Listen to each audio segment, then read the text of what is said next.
Hi hello નમસ્કાર, હું છું તમારો હાર્દિક. બધાયને મારા રામ રામ, જય માતાજી, જય શ્રી કૃષ્ણ. હું છું તમારો હાર્દિક અને સ્વાગત છે આજના ડેઇલી વ્લોગમાં. આજે સવારની શરૂઆત થઈ અને રોજની જેમ વહેલા ઉઠીને સવારે ઉઠીને સૌથી પહેલાં ફ્રેશ થયો, તૈયાર થયો અને પછી નજર પડી મારી બાઇક પર. બાઇક થોડીક ડર્ટી લાગી એટલે વિચાર્યું કે કામ પર જવાનું છે તો પહેલાં બાઇક એકદમ ચકાચક કરી દઈએ. કારણ કે મિત્રો આપણું વ્હીકલ પણ આપણી પર્સનાલિટીનો એક ભાગ છે. બાઇક ક્લીન હોય એટલે બહાર નીકળવાનો કોન્ફિડન્સ અલગ જ લેવલનો બની જાય. તો પહેલાં મારી બાઇક સાફ કરી, ધૂળ માટી બધું કાઢ્યું અને એકદમ ચકાચક કરી નાખી મારી જાય. ગાડી પણ ઘણા દિવસથી પ્રોપર ક્લીન કરવાનું બાકી હતું. મોટો ભાઈ કહે કે ભાઈ તું બાઇક સાફ નહીં કરતો, એટલે આજે વિચાર્યું કે આજે વ્હીકલને સાફ કરી દઉં અને કામ પતાવી દઉં. ગાડીની અંદર બહાર બરોબર સાફ કરી, ડસ્ટ સાફ કરી અને ગાડીને એકદમ રેડી કરી દીધી. આ નાના નાના કામમાં કદાચ આપણને વધારે કંઈક લાગતું નથી, પરંતુ મિત્રો દિવસની શરૂઆત જો વ્યવસ્થિત રીતે કરીએ ને તો આખા દિવસ થોડોક પોઝિટિવ થઈ જાય. હવે બાઇક રેડી થઈ ગઈ છે અને હું પણ એકદમ રેડી થઈ ગયો છું. હવે હું નીકળી રહ્યો છું આજના કામ માટે. આજે મારે સાયણમાં વિઝિટ કરવાની છે અને ત્યાંનું જ્યાં મારા ડીલર છે એની જોડે મિટિંગ કરવાની છે અને માર્કેટનું વિઝિટ કરવાનું છે. તો ચાલો મિત્રો, હવે આપણે વધારે વાતો નથી કરવી. ચાલો મારી સાથે સાયણ વિઝિટ કરવા, જોઈએ આજે ત્યાં શું નવું જોવા મળે છે અને આજનો દિવસ કેવો જઈ રહ્યો છે. તો મિત્રો હવે ઘરેથી નીકળી ગયો છું અને સીધો રસ્તો પકડ્યો છે સાયણ ડીલર વિઝિટ માટે. સવારમાં વિચાર્યું કે હતું કે આજે વહેલા નીકળી જઈશ, પણ આપણે વિચારીએ એવું કંઈક શરીર થતું જ નથી અને આપણું શરીર કહે છે કે ભાઈ પહેલાં 10 મિનિટ વધારે સૂઈ લઈએ. પણ આખરે આજે સમયસર તૈયાર થઈ ગયો અને હવે નીકળી પડ્યો છું. હવે રસ્તા પર નીકળ્યા પછી એક અલગ જ ફિલિંગ આવે છે. ઘરે હતા ત્યારે એવું લાગે કે આજે બહુ કામ છે અને બાઇક પર બેઠા પછી એવું લાગે કે આજે તો બધું જ થઈ જશે. પણ રસ્તામાં 2-3 સ્પીડ બ્રેકર આવ્યા કે તરત જ શરીર કહે છે કે ભાઈ ધીમે, આપણને આજે કામ પણ કરવાનું છે અને ઘરે પાછા પણ જવાનું છે. અત્યારે રસ્તા પર ટ્રાફિક પણ ધીમે ધીમે વધી રહી છે. કોઈ ઓફિસ જવા નીકળ્યું છે, કોઈ શોપ ખોલવા જઈ રહ્યું છે, કોઈ ડિલિવરી આપવા જઈ રહ્યું છે અને હું તો બિઝનેસ માટે નીકળ્યો છું સાહેબ. મારું કામ થોડું અલગ લેવલનું જ છે. મારો આખો દિવસ એક જગ્યાએ બેસવાનો નથી રહેતો. રસ્તો જ મારું ઓફિસ છે, બાઇક જ મારું ઓફિસ વ્હીકલ છે અને ડીલર જ મિટિંગ મારી ડેઇલીનું અટેન્ડન્સ છે. ક્યારેક લોકો પૂછે કે ભાઈ રોજ આટલું ફરવાનું થાય છે? હું કહું હા ભાઈ, બિઝનેસમાં એસી ઓફિસ તો બધાને ગમે, પણ માર્કેટમાં જઈને કસ્ટમર અને ડીલરને મળવું પડે ત્યારે ખબર પડે કે બિઝનેસ ખરેખર શું છે. રસ્તામાં જતાં જતાં એક વાત હંમેશા યાદ સમજાય છે, જિંદગી પણ આ રસ્તા જેવી જ છે. ક્યારેક રસ્તો એકદમ સ્મૂથ લાગે છે અને ક્યારેક પછી એવી સ્પીડ બ્રેકર આવી જાય ને લાઈફમાં, પણ આપણે શું કરવાનું? સ્પીડ બ્રેકર જોઈને બાઇક બંધ નથી કરવા દેવાનો. ધીમે થવાનું છે, બેલેન્સ રાખવાનું અને આગળ વધતું રહેવાનું છે. બિઝનેસમાં પણ એવું જ છે. ક્યારેક ડીલર તરફ રિસ્પોન્સ આપે છે તો ક્યારેક કહે છે કે કાલે વાત કરીએ, ક્યારેક કહે છે કે હમણાં જરૂર નથી, કોઈ રિક્વાયરમેન્ટ જ નથી, માર્કેટ ખૂબ ધીમું છે અને આપણને મન કહે છે કે હવે શું કરશું.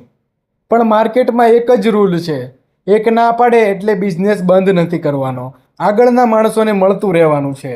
કારણ કે સક્સેસ એક જ મિટિંગ નથી બતાવતી. કેટલીક મિટિંગ બિઝનેસ આપે છે, કેટલીક મિટિંગ એક્સપિરિયન્સ આપે છે અને કેટલીક મિટિંગ તો ફક્ત ચા પીવડાવીને પાછા મોકલી દે છે, પણ એ પણ એક એક્સપિરિયન્સ જ છે. અને મિત્રો આજે હું સાયણ તરફ જઈ રહ્યો છું અને આજે માર્કેટ વિઝિટ છે, લોકો સાથે મીટિંગ છે અને જો બધું સારું રહ્યું તો આજનો દિવસ પણ પ્રોડક્ટિવ રહેશે. તો મિત્રો સ્ટાર્ટિંગમાં આપણે એક પહેલા વેપારીને મળ્યા. સ્ટ્રક્ચરનો ધંધો છે, એંગલ પટ્ટી પાટા ચેનલ એવું બધું વેચાણ કરે છે હોલસેલમાં, વેપારી રિટેલમાં. તો પછી આપણે એને મળ્યા, સ્ટ્રક્ચરની વાત કરી, આપણા કંપનીની બધાની રિગાર્ડિંગ વાતચીત કરી. તો એ રીતે મીટિંગ કરી તો પાર્ટી એમ કહે છે કે ભાઈ રેટમાં થોડું ઘણું ભાવનગરના કમ્પેરમાં આવતું નથી આપણું અમદાવાદની પ્રોડક્ટ. તો મેં કીધું સાહેબ થોડું ઘણું ચાલુ કરો, મટીરિયલ ભાવનગરના કમ્પેરમાં સારું આવશે, સારી પ્રોડક્ટ આવશે અને સારી ક્વોલિટી આવશે એઝ કમ્પેર ટુ ભાવનગર. તો બોલે છે, પાર્ટી કહે છે કે રેટમાં થોડું ઘણું કેવડાવે છે, 1 થી 1.5 રૂપિયાનો ફરક આવે છે. મેં કીધું વાંધો નહીં, જોવો થોડું ઘણું સાહેબ, છોટી ક્વોન્ટિટીમાં મગાવીને જુઓ મટીરિયલ. પછી આવ્યો હતો બીજી ડીલર પાસે જે TMTનો ધંધો કરે છે. પછી આવ્યો તો એમ કરીને 4-5 ડીલર વેપારીઓને મળ્યા છે. આજની તારીખમાં હું 6 થી 7 વેપારીને મળું છું અને કંપનીની પ્રોડક્ટ રિગાર્ડિંગ અને બીજે કસ્ટમરને સપોર્ટ એ રિગાર્ડિંગ વાતચીત કરી અને બધી વાતચીત કરી છે કસ્ટમર અને ડીલર લોકોને. પછી એક આવ્યો હતો કે સાયણમાં વિનાયક સેલ્સ કોર્પોરેશન, ત્યાં એક સંજયભાઈને મળ્યો. ત્યાં કસ્ટમર પ્રોડક્ટ એટલે સ્ટ્રક્ચર અને TMT બંનેનું બિઝનેસ કરે છે. તો એને આપણી કંપની અને પ્રોડક્ટ રિગાર્ડિંગ વાતચીત કરી અને બિઝનેસ રિગાર્ડિંગ વાતચીત કરી કે સાહેબ થોડું ઘણું મટીરિયલ ચાલુ કરો ગોડાઉનથી વેચવાનું અને થોડુંક કંપની અને સપોર્ટ કરે છે, સપોર્ટ કરશે અને તમારો બિઝનેસ ગ્રો કરવામાં તમને સક્સેસ મળશે. તો પાર્ટી કે વાંધો નહીં, થોડું ઘણું ચાલુ કરશું. એ રિગાર્ડિંગ બિઝનેસ રિગાર્ડિંગ વાતચીત કરી હતી. અને પછી સીન છે આ થોડું ઘણું જોઈ લેજો. તમને મારો વિડીયો ગમે તો લાઇક, કોમેન્ટ અને શેર કરવાનું ભૂલતા નહીં. આનું આપણું સુરતનું વ્યૂ જ એવું હોય છે કે જ્યાં બધે વૃક્ષ ઝાડવા ગ્રીનરી જ હોય છે, એટલે તમને જોવામાં બી મજા આવે છે. જોતા રહેજો વિડીયોના અંત સુધી અને લાઇક, કોમેન્ટ અને શેર કરવાનું ભૂલતા નહીં. મિત્રો, બિઝનેસ એટલે માણસ સમજવો, એની જરૂરિયાત સમજવી, એની પ્રોબ્લેમ સમજવી અને એ પ્રમાણે એનું સોલ્યુશન આપવું. રસ્તામાં જેમ આપણે આગળ જતા રહીએ તે પહેલાં રસ્તો જોવો પડે છે, એમ બિઝનેસમાં પણ માર્કેટ સમજ્યા વગર સીધું આગળ જતું નથી રહેવાતું. અને હા, રસ્તામાં એક વસ્તુ એવી જ કોમન મળે છે જે સ્પીડ બ્રેકર. બિઝનેસમાં પણ એવી સ્પીડ બ્રેકર આવે છે. ક્યારેક ઓર્ડર અટકે છે, ક્યારેક પેમેન્ટ અટકે છે, ક્યારેક કસ્ટમરનો રિસ્પોન્સ નથી મળતો. પણ સ્પીડ બ્રેકરનો મતલબ રસ્તો પૂરો નથી થતો, માત્ર થોડું સ્લો થવાનું હોય છે અને પછી ફરીથી સ્પીડમાં પકડવાનું હોય છે. આ જ વાત લાઈફમાં પણ લાગુ પડે છે. ક્યારેક આપણું કામ આપણા વિચાર પ્રમાણે નથી થતું, ક્યારેક આપણે વિચારીએ એવું થતું જ નથી લાઈફમાં. ક્યારેક મહેનત કરવા વધારે લાગે છે અને રિઝલ્ટ ઓછું મળે છે. પણ એ સમયે એક જ વસ્તુ યાદ રાખવી પડે છે, રિઝલ્ટ મોડું આવશે પણ આવશે. લગેગા ટાઈમ લેકિન મજા આયેગા. અને પછી મિત્રો વાગી ગયા હતા સાંજના 6:30 અને 6:30 વાગ્યા અને પાર્ટીનો ફોન આવ્યો હતો કે પેમેન્ટ આવી ગયું છે તો તમે પેમેન્ટ લઈ જજો. તે પેમેન્ટ લેવા માટે નીકળ્યો હતો. પેમેન્ટ લેવા નીકળ્યો અને થોડું ઘણું લેટ થઈ ગયું હતું ઘરે આવવામાં. ત્યાં પેમેન્ટ લેવામાં જ પાર્ટી પાસે 7 વાગી ગયા હતા. થોડી ઘણી કમ્પ્લેન્ટ હતી કે ભાઈ મટીરિયલ થોડુંક ટૂંકું આવ્યું છે લેન્થમાં, એણે કટિંગવાળું મટીરિયલ મગાવ્યું હતું.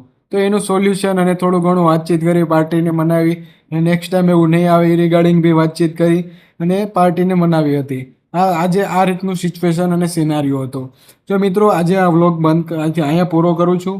જો તમને વિડીયો ગમે તો લાઈક, કોમેન્ટ અને શેર કરતા જજો. મળીએ આપણે નેક્સ્ટ વ્લોગમાં. જય માતાજી, જય શ્રી કૃષ્ણ.